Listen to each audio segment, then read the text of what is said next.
Planning a trip to Paris can be rough. This is Touki Bouki.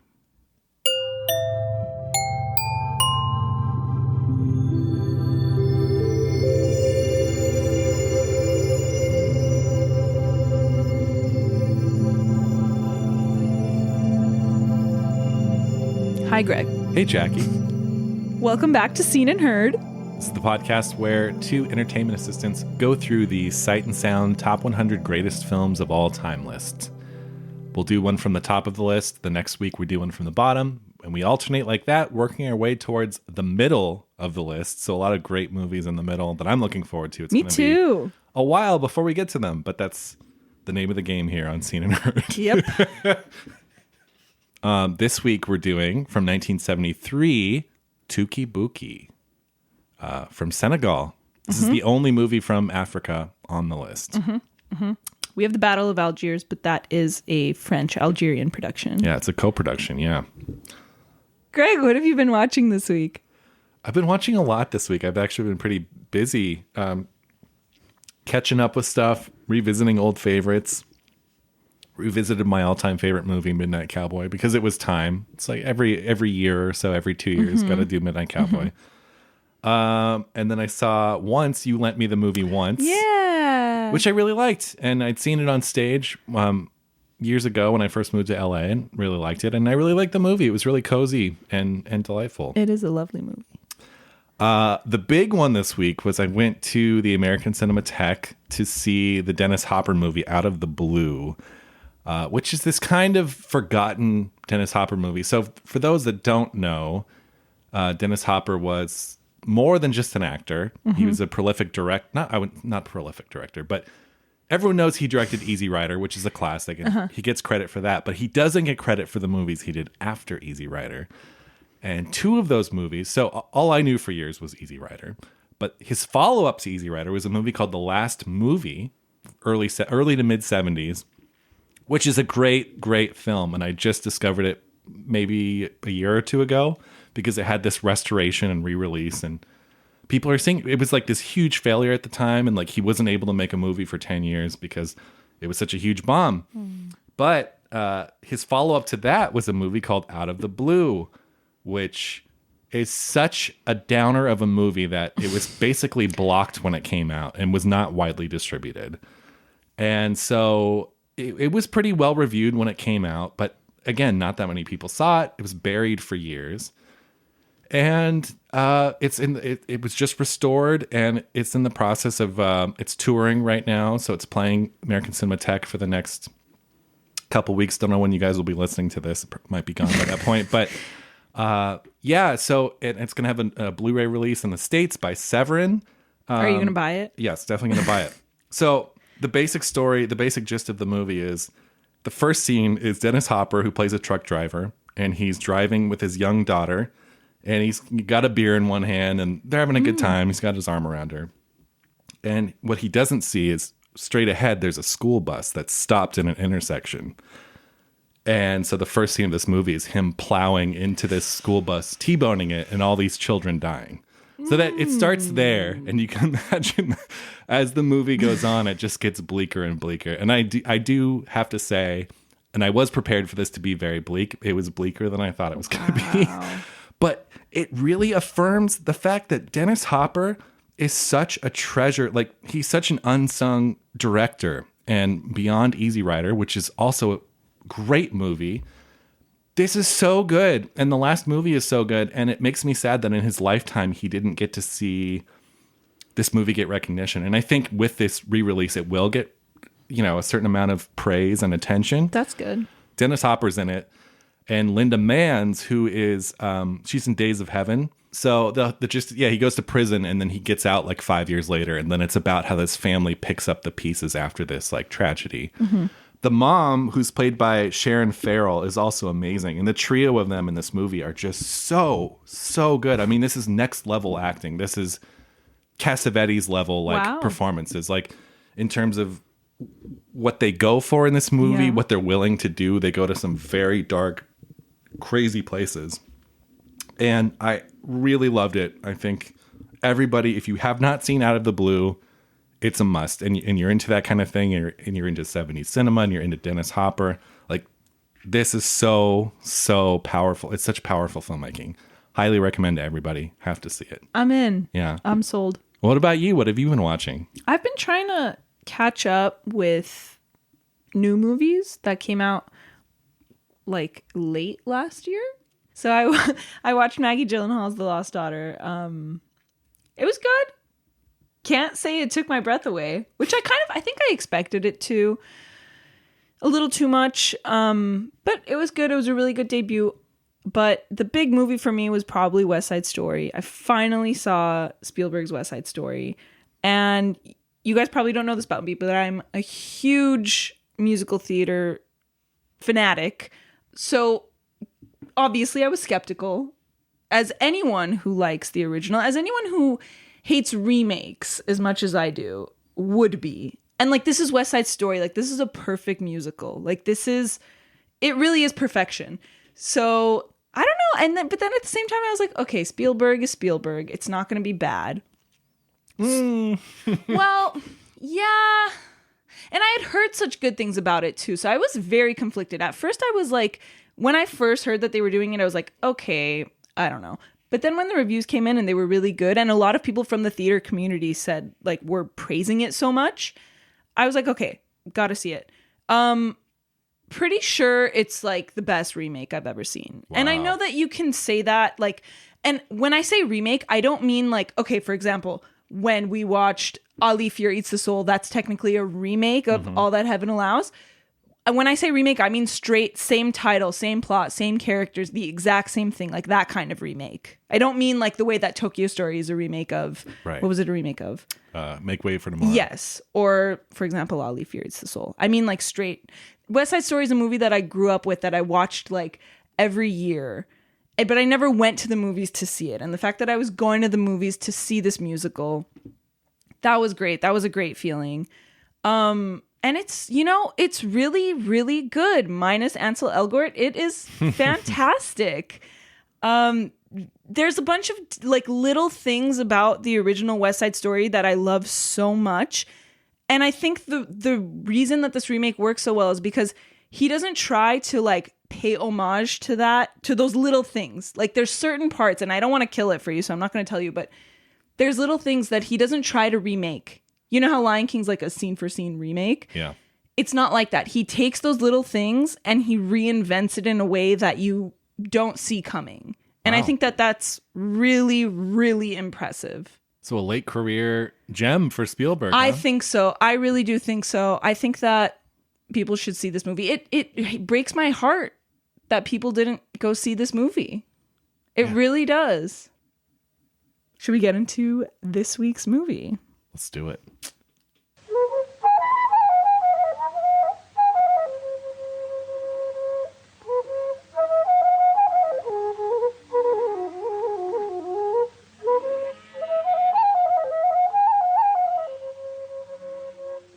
Touki Bouki, or Journey of the Hyena in Wolof, was released in 1973. It's a Senegalese film directed by Djibril Diop Mambéty. It's the story of two lovers in the village of Colobane in Dakar, Maury and Anta, who dream of leaving their homeland for France. Maury is a cowherd who drives a motorcycle with a cow skull on it. It's actually called a zebu cow. Anta is a student, and by pulling a few tricks, Maury ends up stealing clothes and money from a rich man who has a thing for him. As they are about to get on a boat headed for Europe, Maury runs off. He tries to retrieve the skull from his motorcycle, which he finds has been destroyed in an accident. The ship sails away, and he sits on some city steps, clutching the broken pieces as the film comes to an end. That's pretty much it. Synopsis-wise. I tried to not, like, that sounds really detailed, but it's not. Like, that's what happens. Yeah, that's the movie. Right? Yeah. It stars Magaye Nyong as Maury and Miriam Nyong, no relation, as Anta.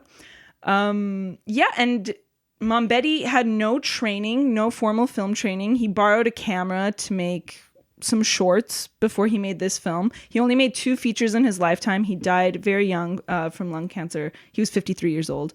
He made this film, and he also made Hyenas, 20 years later, I think. Yeah, in 1992. It's based on a Swiss-German play called The Visit. And at first I thought it was a sequel to this movie, but it's kind of similar. He called it like a continuation because the play itself is about this woman who returns to her hometown after leaving it and becoming rich. So I guess it's kind of like Anta's story, but not really. It's based on a play. This film was restored in 2008 by Martin Scorsese's World Cinema Foundation. It is his nonprofit that's dedicated to preserving and finding important pieces of world cinema. Those are the specs I have. Yeah. Do you have anything to add? I think it was made for $30,000. This film was made for $30,000. Funded by the Senegalese government. Yes. Which, so briefly to touch on the Senegal film sort of movement, it was kind of short-lived. I think it started in the 50s. And again, all funding came through the government. Right. And so it started in the 50s. And then by the early 80s, I think 1983, it had already kind of like petered out because they weren't getting the funding. And any movies from Senegal after that had to get funding from overseas. Right. So I read something about, Senegal gained independence in 1960, I think. And the first president was this author. I didn't write down his name, but I'm pretty sure he was an artist of some kind. I think he was an author or a poet or maybe both. And he really rooted for Mambéty. And I think he was a major part of getting this movie funded. Big believer in the arts. Yeah. Which is very nice to have a president like that. Yeah, it's interesting because a lot of the other movies from Senegal are a little bit more formal, I guess you would say. And I think the thing about Mambéty's movies is that they were these kind of radical, more experimental movies. Mm-hmm. And you can see that in the way that this is put together. This is a very kind of influenced by a lot of movies from the late 60s. And in fact, it just so happened I was talking about Dennis Hopper. I feel like Easy Rider was a big influence on this movie. Like, there's no way I think that Mambéty didn't see Easy Rider. Right. Because it is essentially a riff on Easy Rider. Yeah, for sure. Were those your initial thoughts of the film? No. I mean, initial thoughts. So I had not seen this before. Uh-huh. I came into this one fresh. Uh-huh. Yeah, it was, okay, well, very initial thoughts. 2 minutes into this movie is you can't not talk about it. Yeah. I mean, look, if animal cruelty and violence in movies is a trigger for you, this is one you definitely want to stay away from. I had to look away a lot. Yeah, it's really, again, it's like slaughterhouse footage. Like, these animals are presumably were going to be killed already, but it's still very, very upsetting to see. And the way, especially the first 2 minutes into this movie, you see this cow slaughtered. Mm-hmm. And it's really horrific because it's being pulled and dragged into this already completely blood-stained room, and you can just see the fear in its eyes as they get down on its side and they, it slit its throat and stuff. And it's really upsetting. You see everything. Like, absolutely everything. There's also goats in this movie you see killed. Yeah, so I mean, this is going to come up a little later, but the movie opens on this very calm, serene. You assume it's Maury when he was young, right? The cow herder. It's a very traditional, just two men and a bunch of cows. And then you're in this industrial slaughterhouse. And it is, it's so funny because last week we talked about Rules of the Game and how we thought that was bad. Yeah. That hunting scene was bad. Where they killed like 100 rabbits or something. But there was it's in black and white. Yeah. There's no blood. Yeah. And this is just, I don't watch horror movies. Yet. But I'm pretty sure this is the most blood I've ever seen on screen. And it's real blood. It's real blood actually happening. Can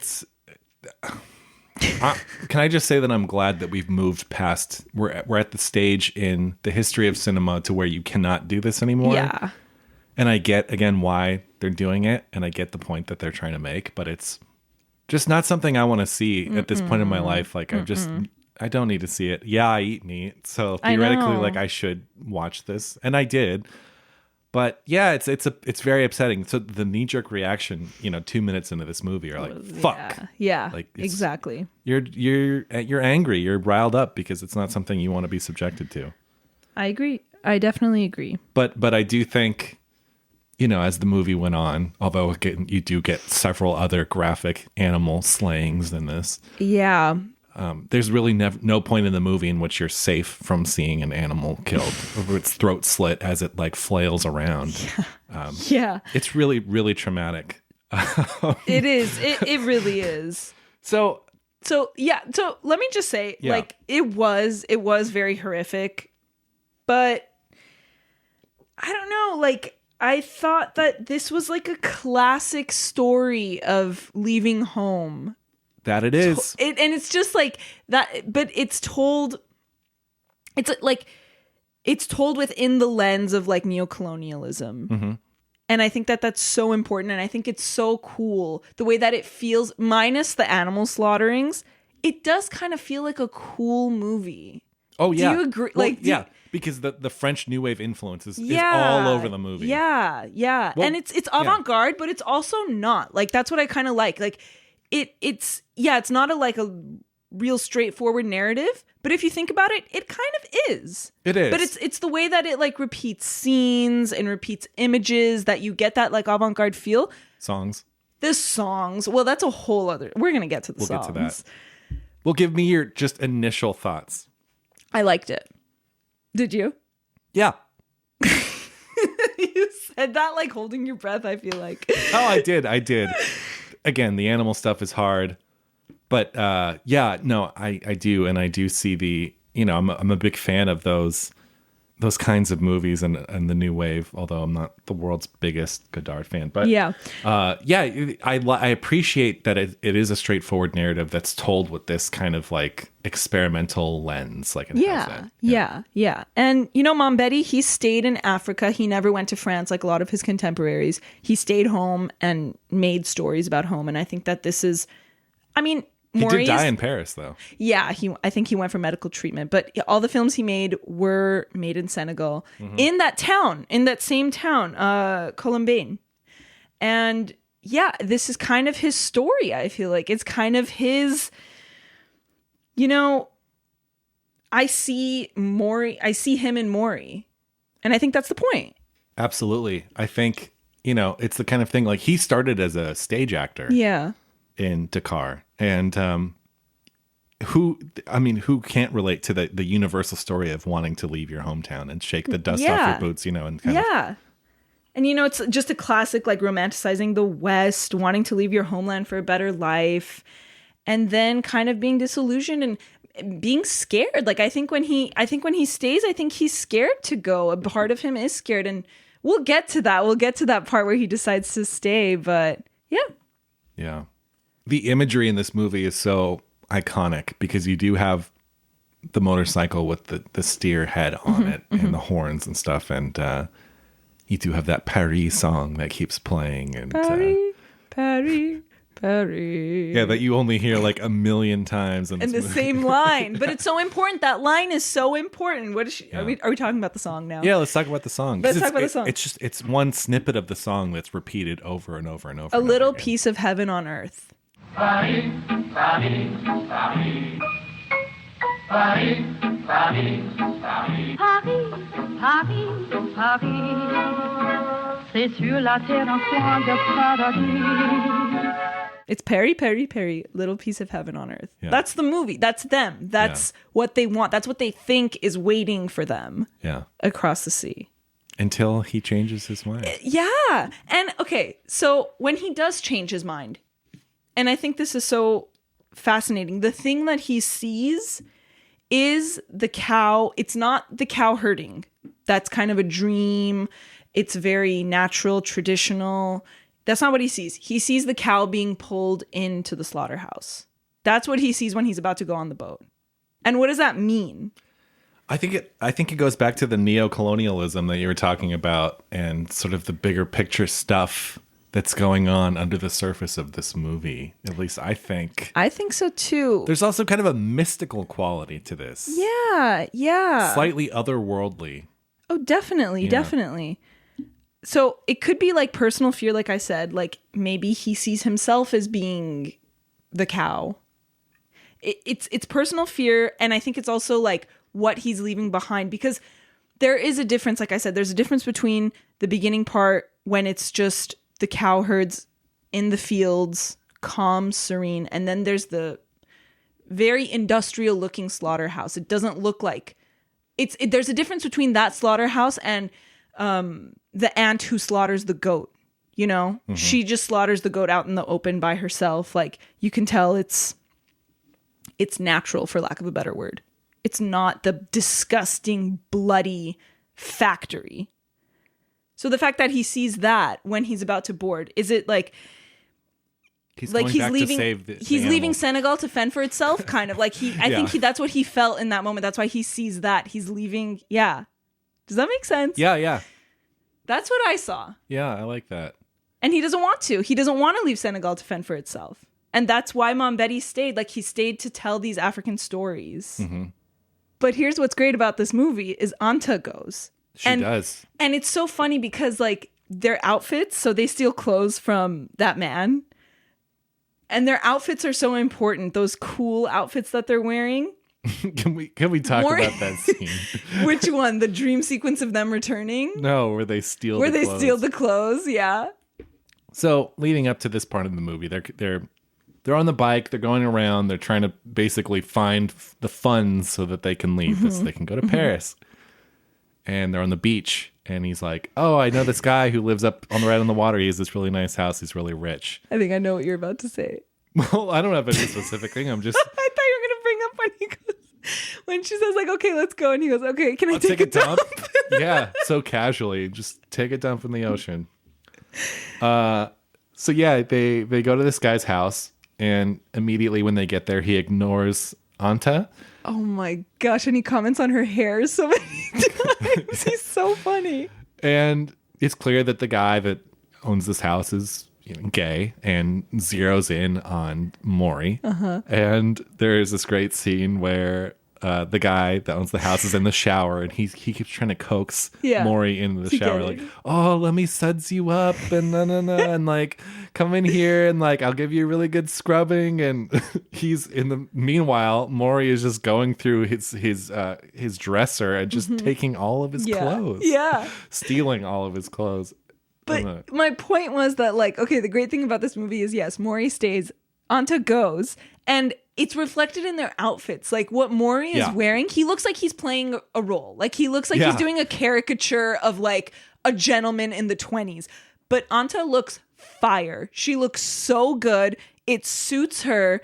She's a student. She's educated. Like, you know that she's going to go to Paris and she's going to fuck shit up. Because Maury is not as educated as she is, right? No, and I'm not saying like, oh, only educated people can go to Paris, but it's just like, you can tell, maybe that's foreshadowing. Maybe their outfits already tell you that, like, okay, Maury doesn't want to do this and Anta does want to do this. Right. And I loved that. I thought that was very cool. I thought that the costumes were very cool. Well, again, I really like the idea of Maury as a stand-in for Mambéty. Yeah. And especially if he started as an actor. And Yeah. I like that he takes this guy's clothes and it's really funny, but it's so funny because his is like a costume. Like his is like a Fred Astaire costume, but hers looks so cool. Yeah.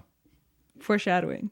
For sure. I think so too. Really at the heart of this is really a road movie at heart, right? And in a way, because it's mostly it's a lot about of driving. Like when you kind of go back a little bit, it is just like their encounters with various people and, yes, as they kind of try to scrape this money together. Speaking of road, can I say one sequence I really love when they one of his tricks to get the money is to steal it from this wrestling wrestling stadium, I don't know.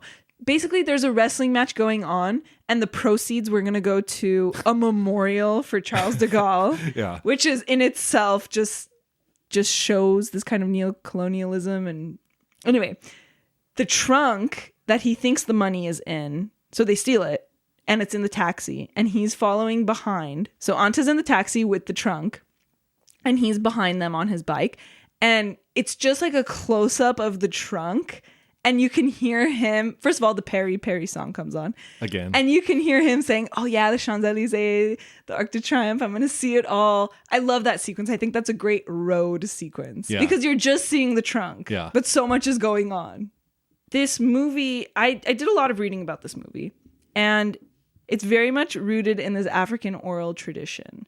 And it's the critical tool that Mambéty uses to balance between cultural tradition and dreams of the West in this specific movie.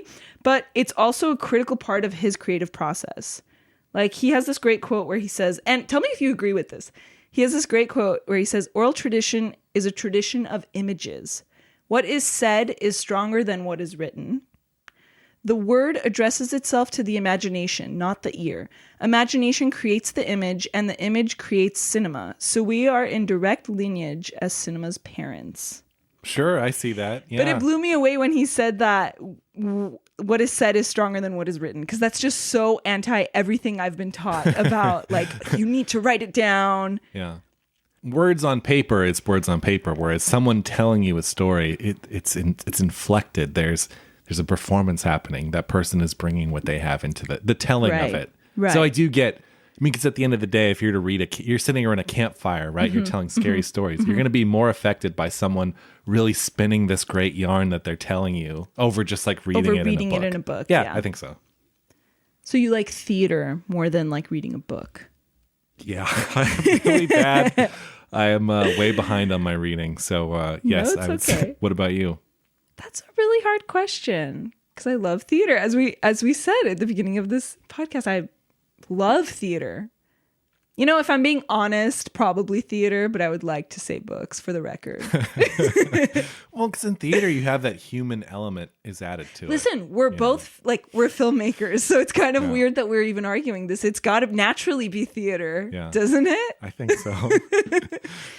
So when I was reading about this movie, I read a lot about griots, which are traveling historians, storytellers, praise singers, poets, musicians. They're basically the ones that have carried out the oral tradition in keep the stories alive. Africa, yes.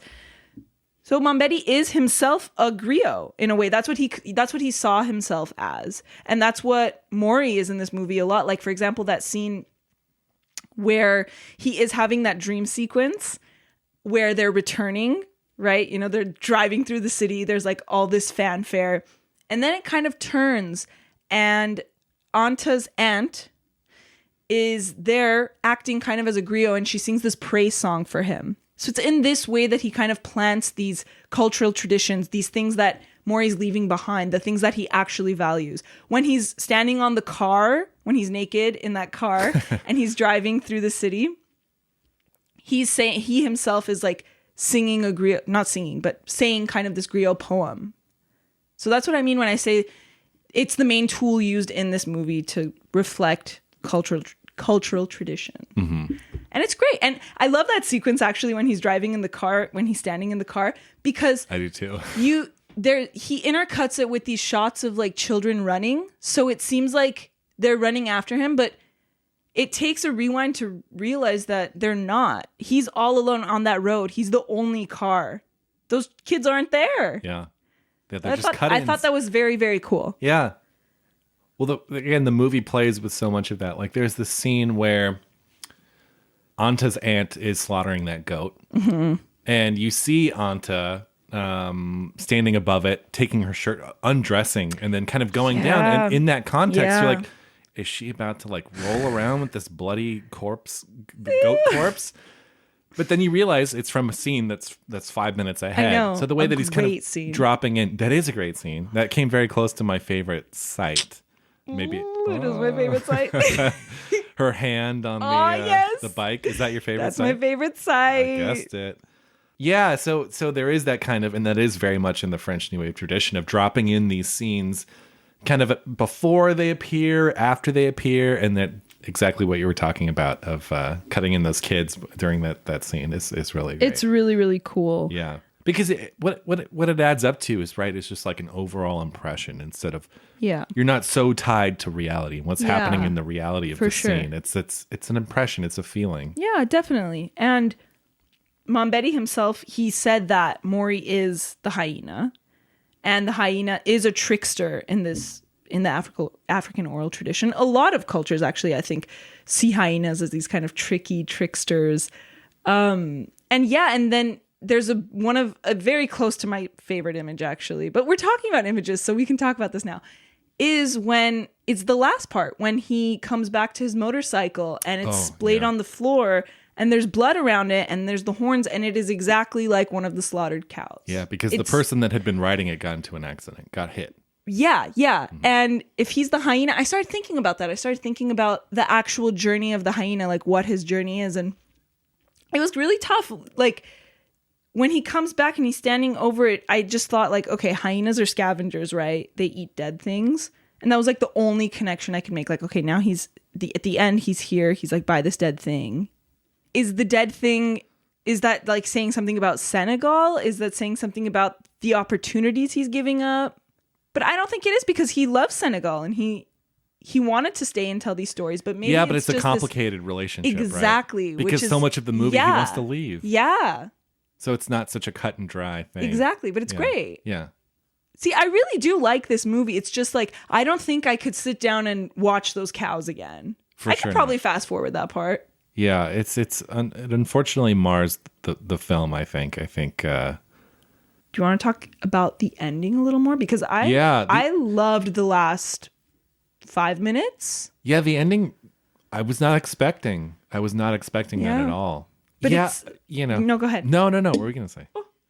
No, I was just going to talk about the sequence of images, like the last sequence of images we see, because it's really like, I thought that was breathtaking, because it's this weird order. So ultimately Maurice stays, cultural tradition wins. It's more important to him. And we have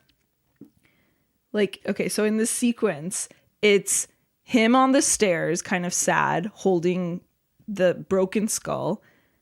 And then we have the mailman come. And the mailman is kind of this, he's like the meeting of Africa and the West. Because in the beginning, we have Anta's mom talking about how she doesn't get any letters from her son in France, and the mailman is hiding something. So it's like he passes by and he's such a great symbol. And then we have the big ship, the ship that Anta's on, leaving.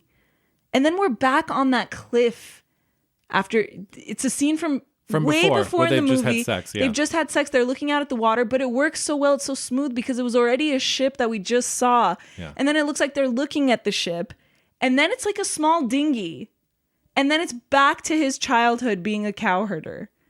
Like, it's just, it was really a beautiful sequence of telling us like what was going on in his mind. For sure. It was gorgeous. I really, really loved that last sequence of images. I will say, because there's a school of thought of if you're in film, if you're a creative person and film is the medium that you've chosen, that there is this requirement that you need to go through and go to film school and see all the movies, see all the classics and stuff like we do. But there's something about Mambéty being a complete amateur in terms of like, he'd made one short before this movie. Yeah. This movie was made on $30,000 from the government. Mm-hmm. And there's such an artistic expression in this movie, and I think it benefits from him. I'm not saying he wasn't cine illiterate, which I'm sure he was. I'm sure he had seen a lot because, again, the French New Wave comes through, Easy Rider comes through. But there's a sense, I love the way that whole ending is put together, and I do think part of the strength maybe is that he was not this accomplished filmmaker and was just making the movie he wanted to make. And it's obviously a very personal story. And that sense of there being no rules, which I think is so important. Sure. I strongly believe that in cinema, there are no rules. There's not a single goddamn rule that anyone ever needs to follow. As long as it works. The rule of thirds, none of that. Like the what's the one where like you're not supposed to cross the line? Oh my God! What's that called again? Yeah. Oh, look at us. We can't remember the name. I literally just heard this the other day. Basically, it's when two people are having a conversation. There's an imaginary line drawn in the middle, and you're never supposed to shoot. Like you're supposed to stay on the same side. Yeah. Which for is clarity. All those things, like throw them out the fucking window. I think there's not a single rule that anyone needs to follow. And I think this movie is a great example of just making it work. And like the ending of this is so good. And it's because he's just doing what he wants to do. And he's doing what makes sense to him. And I think there's a real magic in that. I totally believe that. And I love the symbols are so simple. Like that dinghy, like where did that dinghy come from? Yeah. We just saw this huge ocean liner and now we're seeing this small boat, but it's just so, it's not on the nose at all. Yeah. I didn't think. No, I don't think so either. So there's Paris, Paris, Paris. That's like the theme song of like the neocolonialism in this movie and the post-colonialist attitude they kind of have. But then the other song, where I think it's called Plaisir d'amour. Yes. And it's the line that's repeating on that is, the joy of love is only fleeting, but heartbreak lasts a lifetime. We hear that line like 10 times.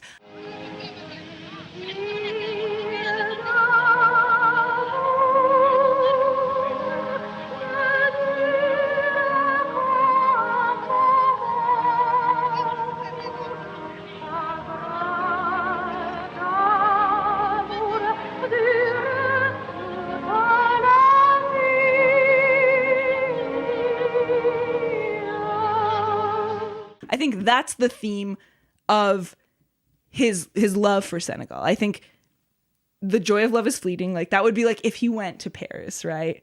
But heartbreak is for a lifetime. I don't know. I saw 2 theme songs for each theme of the movie. I think that's Does right that make on. sense? I think it's right on, yeah. Because he would have gone to Paris and been disillusioned, I think. Yeah, I think so too. So what do you think about her? Do you think she had a good time in Paris? Previously just said she fucks right, shit up too. in That's Paris. right. I think she's ready, and I think that she is gonna. I think she's gonna have a good time in Paris. Yeah. Not a good time. I mean that I think that she really is gonna actually thrive in Paris. Yeah. Despite hardship, which I'm sure she's gonna face, because they have this idea of Paris where it's like they're gonna go there and they're gonna have a great time, but I don't think they realize that racism in Paris existed. So I'm sure, yes, she will have her troubles, but I think ultimately, yeah, I think that she's ready. I think that she's kind of a boss. Yeah. She's probably my favorite character, honestly. Yeah, I think so too. And she speaks French too, which is She speaks French. She's a student. Yeah. She's yeah, got a great outfit. totally. It's iconic. I think it's iconic. Yeah. But yeah, did you notice the mobile building? The mobile gas building? Like there's this moment where the mailman climbs that like hill, and then you could see in the background it's like a mobile, I don't know if it's like a giant tank or something. Oh yeah, uh-huh. It's just like so like, okay, Yeah. this is the world we live in. Is that the scene where he runs away because the corpse, the head is in the No, it happens in the beginning and I noticed it. I said, wow, like do you get what I mean though? It's very much just telling us like, okay, this is neocolonialism. Yeah. It has great images. It has really, really, really fantastic images. Yeah, like I'll enjoy thinking about this more than watching it. I say this, I think I said this about Rules of the Game too. When I was reading about it, that's when I was really like, oh wow, yeah, this is fantastic. Yeah. Same. Honestly, with this movie, same. It came alive more for me when I was like thinking about it and looking into it after the fact. Yeah. But yeah, that's okay for us to say though sometimes, right? I mean, like as a film person, like not every classic is going to completely, you're not going to latch on to everything. You're not going to love everything and throw your arms around everything that you see. That's quote unquote great. Yeah. And that was kind of the case for me with this. Totally. Yeah. Totally. Yeah. No, I think it's a really touching story of, it's the classic kind of struggle between like where you come from and where you want to go. And I think that's why I really liked it a lot. It has a lot to do with, entering becoming a diasporan, whereas you can just stay home and be someone who like lives in your homeland, And I thought that was really interesting. I thought that was very touching about it. And yeah, I don't know. I do feel an emotional core to this movie. I do think it has a core. I think it does too. I do think it does. I think at the end of the day, if this was more Truffaut and less Godard, or if this is more like neo-realist, yeah, more like Visconti, not Visconti, sorry, fuck. We just talked about because he's in Earrings. What's his name? De Sica. If this was more De Sica and less Yeah. Godard, It is very or more Godard. Truffaut and less Godard, like I would be more on board. I I think. think so. I think we nailed it. I think that's why. Yeah, I think that's. I guess I don't like radical cinema. Maybe not. Maybe it's You because know you what? used to be a film bro. Oh my God, here we go again. I think, honestly, I do. I'm just coming to this realization because with Godard, the more radical the movie, the more I hate it. And that's why Okay. his movie Weekend, which is super radical, I thought was terrible. So, in theory, right, there's something about a radical movie that's so cool because it's like punk rock. Yeah, Piero is so cool. I don't like it. love Piero. I love Piero LeFou. Although, I I think need to that say that Piero again. LeFou is like, I think it's one of the ultimate love letters to cinema. Although you said But you don't think it should be on the list. because there's so many Godards. Yeah. So you would call yourself a fan of like radical cinema in general? Like does it transcend Godard for you, or is that kind of like I like. Wait. again? I know it's a question. It's a broad term. I'm just like, are you a big fan of radical cinema? No, I wouldn't say. I wouldn't say. That's why I said I like this movie, and I did not rate it on Letterboxd because I don't know what to rate it. I also did not rate it. But I did put a heart next to it because I liked it. Nice. Should we talk about favorite sight and sound? Are we Yeah. on time? How are we on time? Yeah, let's do it. Okay, you want to talk about your favorite sight and sound? Yeah. Well, here you go first. Okay. What was your favorite sight? My favorite sight was that Yeah. moment where Big surprise. and it's so good. You're watching the waves and you're hearing them. So describe it. Yeah, what happened? Okay, in the scene? so in the scene again, it's kind of been teasing us. So we see her take off her top and go down like a few times, but then we finally realize what's happening when we see that again. We see that image again, and then we're watching the waves and we hear like sounds of sex, and then her hand is raised onto. So I thought that was just the seat of the motorcycle, but it's not. It's actually called a Dogon cross, and it's a symbol of fertility. That extra thing. And I didn't know that until after. And her hand grabs onto it. And you just see like her hand on that cross. It's beautiful. The ocean behind. Gorgeous. Gorgeous. It's a great one. Another runner up is when they're at the party, that rich guy's party. And there's a bunch of shots of just like women lounging around. And there's this one gorgeous one of this beautiful woman. And she's on this beach chair. And it's just like kind of a super close up of her just like sleeping on a beach chair, and you can see the ocean behind her, and it's just beautiful. Yeah, I know that. That whole scene that was very close to my favorite sight was them on the pool on that little like paddle boat. Yeah. And everyone just around the pool watching them. What's your favorite sight? Okay, so my favorite sight is also my favorite sound. I got very close to that. They're too. the same. Yeah. So again, look, this is a profound movie. My favorite sight and sound do not pertain to the most profound scene, and like this is not deep. This is not a deep pick or anything, but it made me laugh the hardest. So come on, that's like, in tradition. So it's the scene when they are at that guy's house. Oh my god. Well, okay, no, they've already gone. He's already stolen his clothes, and they've made off with his clothes.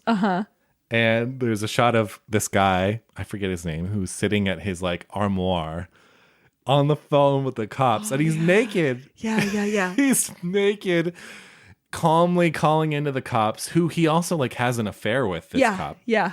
And he's like, "Oh, come over later," he says at the end. But he's basically like, "Hey, how's it going?" Like, just checking in with him. He's like, "Yeah, I'd like to report a crime. Like, someone came here and stole a bunch of my clothes." Yeah. And it's just this great shot with him naked. Oh, it's so funny. Can I tell you, my dad walked in on that part. Oh, really? Of course. My dad, of course, walks in every time there's a sex scene, anytime there's nudity, my dad will be there. That's just the best, by right? chance. It happens every single time. And yeah, he walks in during that part. Well, it could have been worse. Could have been way worse. No, You don't see him actually naked. Like, he's That's naked, but you true. just see him from like the waist up. That's true. And what's so funny about it too is he's such a like sing-songy, like positive It's guy. so funny. He tells the cop, he's with a girl with a dreadful haircut. Yeah. Wait, can I want to watch. Do you Yeah. have a time code? I do. ma bëgg koo dimbali xam nga man je suis le Pygmalion maay dimbali xale yi waaw mu ñëw may sangu rek mu waaw mu tàjji sama yére yëpp dem xam nga nag il est facile à reconnaître Yeah, it's so funny. He chastises the inspector for saying he was going to come to his party and then leaving early. Yeah. It's just great. I don't know. It's a really is. funny moment. It's really funny really moment. hilarious. My favorite sound is that moment where he has that kind of dream where they're returning and they say, oh, the prodigal son, Maury returns. And the fanfare turns into like traditional drums. And it's right before the aunt has her praise song. I'll play it for you. Oh, yeah.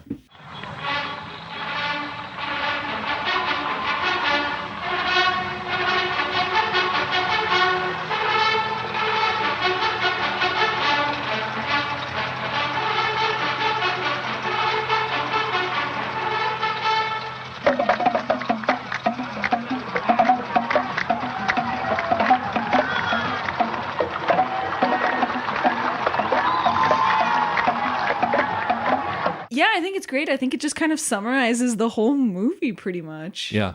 So effortlessly, too. Yeah. It's very smooth. I like that. What- Pauline Yeah. says. What does she say? Pauline didn't say anything. You know, this is becoming a trend. I'm noticing. So, for those of you who don't normally listen, we have a segment called Pauline Says where we read Pauline Kael's review of the movie. And in this case, because this, I feel like, was definitely not really seen until later. Yeah. Maybe it was Scorsese's restoration in 2008, but yeah, she did not review this. And I couldn't find anything about her talking about Mambéty, the movie, anything. So, unfortunately for this episode, there is no Pauline Says. Damn it. I'm going to wage a bet, though, that I think she would not have liked it because at the end of the day, she was very much anti these sort of like super art films. Yeah. And again, liked a simpler story. She favored a simpler story. Yeah, I think so too. Yeah. Should we get into Letterboxd? Let's do Letterboxd. What was your experience? I mean, basically everyone is just bashing The Slaughtering for good reason. Oh, for sure. This one's kind of long, but I thought that they made some interesting points and they gave it 0.5 star out of 5. Mm-hmm. I didn't finish this film, but I saw enough. It's part animal torture snuff film, part very average story about 2 scumbags doing criminal stuff. What?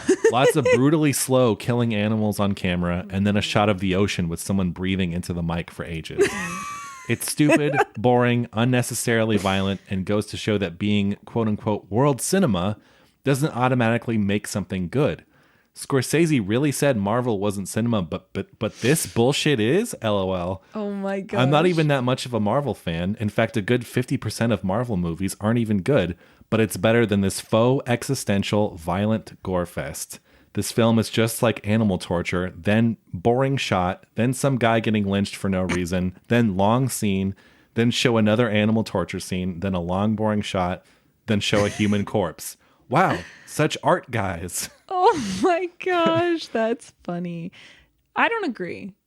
No, I don't agree. I don't think any Marvel movie can even be compared to this movie. No, absolutely not. And I think,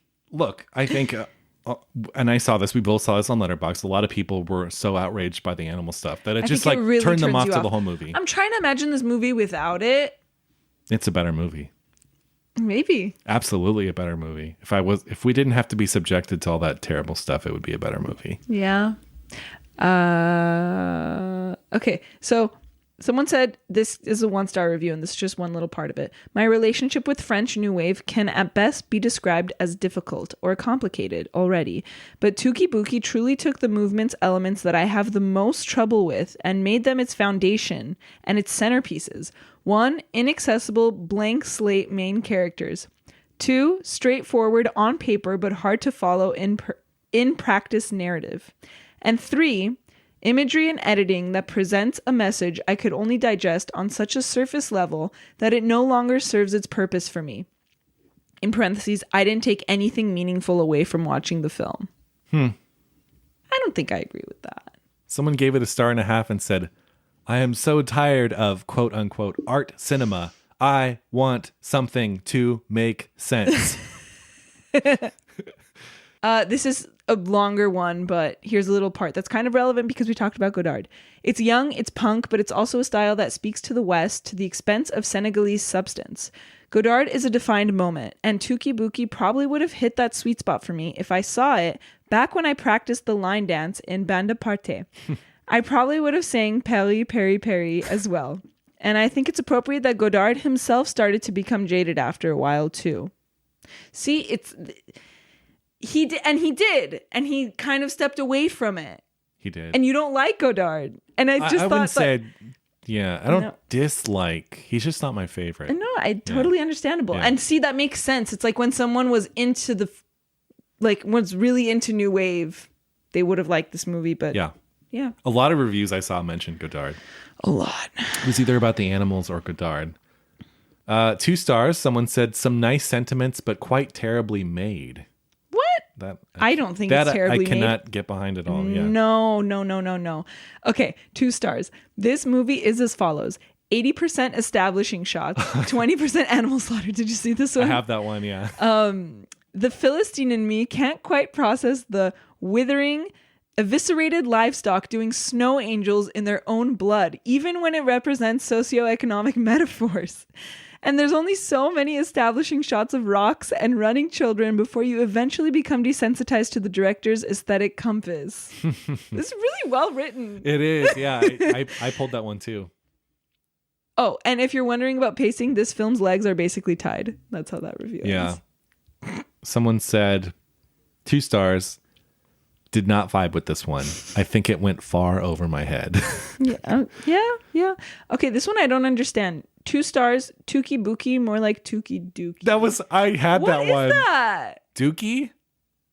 Who's Dookie? That's slang for shit. Oh. That was the next one I had pulled up. I didn't know that. I've never heard that. Dookie?